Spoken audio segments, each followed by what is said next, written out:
একজন শিক্ষিকা। এছাড়াও আমি ইসলাম ও অন্যান্য ধর্ম নিয়ে রিসার্চ করি।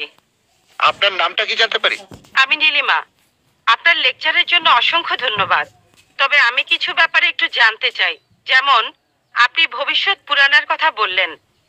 ৩য় খণ্ডের ৩য় অধ্যায় ৫ থেকে ৮ নম্বর শ্লোক।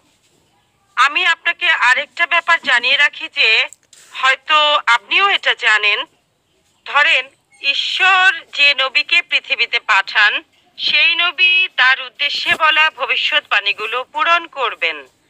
যদি সেই নবী অর্ধেক বা তার কম ভবিষ্যৎবাণী পূরণ করেন, তাহলে তাকে নবী বলা যাবে না। এটা একটা সাধারণ যুক্তির ব্যাপার। এবারে ভবিষ্য পুরাণার কথা বলি।